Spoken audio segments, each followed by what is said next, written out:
Hey everybody, in case you haven't noticed, winter is here. And fortunately, I did get my daffodils in the ground before the cold weather came. If you haven't gotten yours in, don't worry, you still have time. But if you don't think you're going to be able to do it before the deep freeze arrives, I do have a backup plan for you, but before I tell you about that, I have something more pressing that I want you to think about, and that's winterizing your outdoor hoses and your spigots and things like that, because this cold weather can really do a lot of damage to your pipes and to your hoses and to your sprayers and all those kind of devices that we use to get water to our plants. So a little bit of work now is going to save you a headache and probably some money down the road. So let's get started with hoses. Now we have removed all our hoses from our outdoor spigots, so I'm going to take you inside the greenhouse, but the process is going to be the same whether you're in the greenhouse or outside right next to your front door or your little spigot outside. So let's go in and I'll show you exactly what I do. Now, it doesn't matter if this is your outside hose or it's a hose in an unheated garage or barn or shed, you're going to want to turn it off. So remember, righty-tighty, lefty-loosey. So we're going to tighten it firmly, and then it's time to drain our hose. But I'm going to give you a piece of advice. Do not unhook this right now because there's still water in this hose and there's pressure. And I speak from experience when I say that if you start loosening this up right now, it's going to start spraying all over you. So instead, we're going to go to the other end of our hose, and you'll probably have a sprayer on it or maybe some other kind of device. We have a wand. So what I'm going to do is I'm going to open up my wand. Didn't seem like too much water came out. I'm going to detach my wand now. So let's see here. I'm just going to take it off here.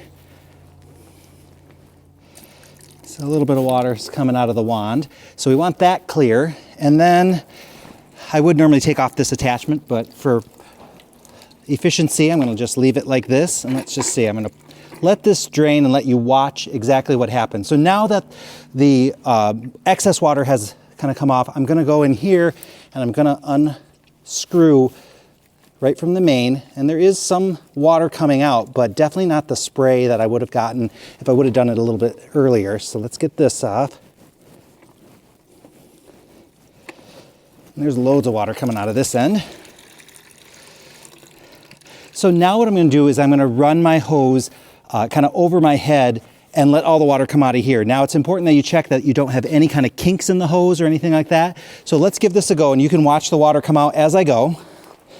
So, nothing yet.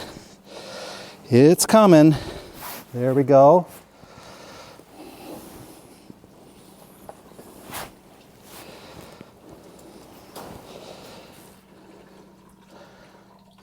There we go.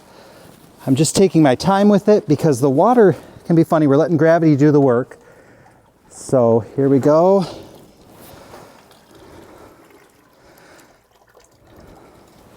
Still going, still going. Ooh.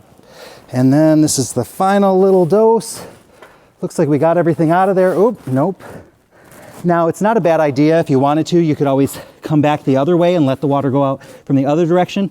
But we have about half a pail here of water. So it's really important to get this out of here, mainly because we don't want it to freeze in there, because remember, freezing water, when it turns to ice, expands, and that causes things to crack. And also, like, this water's been sitting in here and it hasn't been used in a while, so there is a lot of sediment and whatnot kind of settled in there. We want to get that out of that hose as well. Now, as I walk you back up to the house, let's talk about storing those hoses. Now, the most common way, of course, is to just roll them and then put them in a spot. I don't recommend keeping them outdoors because snow and ice can have an effect on them. Those elements are not good for it, but you can keep it in an unheated space like in the garage or whatever. Now, another way, some people do just line the perimeter of a garage or an area, or if they have a lot of space, they kind of lay them out. Just make sure that there are no crimps or crinkles in that hose, because if it sits that way for a long time, that little crimp is never going to come out, and it's going to affect your water flow, and it could damage that little part of the hose there.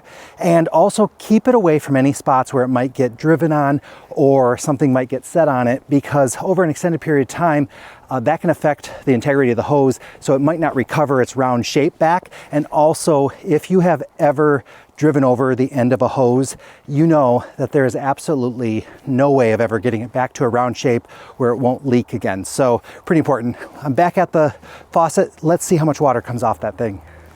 Here's our exterior spigot. Do not be fooled by this modern contraption. It is not freeze-proof and you still need to winterize it. So in order to do the next step, we're going to have to go down in the basement and find the shutoff valve. Now it might be a little different in every house, but it's pretty common for places in this part of Michigan to have that shutoff valve in the basement. It's going to be just kind of indoors from the spigot. So let's go find that and I'll show you what to do. This is an old house with an old basement, but it does have a valve that shuts off water to the outside. So when the valve is pointed this way in line with the pipe, that means that water can flow freely. But if I turn it down, we've just cut off the water and now the water cannot get past this point. So this part is the water coming in, it's stopped here, and this goes outside to our tap. So now I'm going to head back out there and we're going to release any water that remains in this pipe here because we do not want the freeze working its way back to this valve or any of these pipes, because these pipes can split very easily if it gets too cold. So let's give it a go. So let's turn this on. Okay, well barely anything came out. That may suggest that our pipe is installed properly. It should be coming at a slope so that it runs down.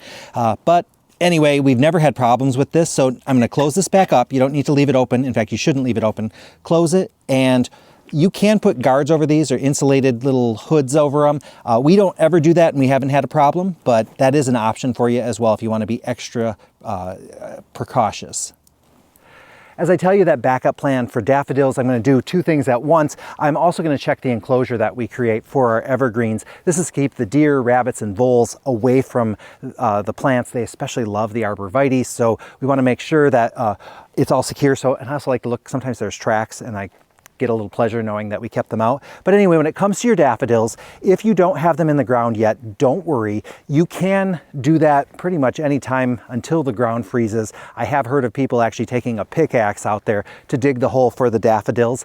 And I wouldn't recommend doing that. That's a lot of work and it is a little riskier. So do go ahead and wait for that warmer weather to come in a week or two, because we will have a warm up, and spend that time planting out those daffodils.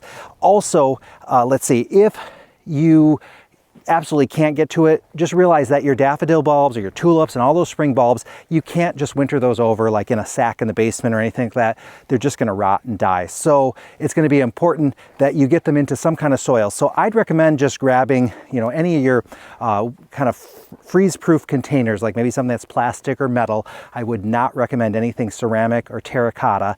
And then go ahead and plant them in some soil in there, and then you can just leave them outside somewhere, like next to the house or in a flower bed somewhere somewhat protected maybe. You could put them in an unheated garage or shed or something like that. You're just going to want to make sure that they don't completely dry out, and you have to remember to take them out in the spring. That's kind of usually the most common issue that people have. So it's not too late for those daffodils.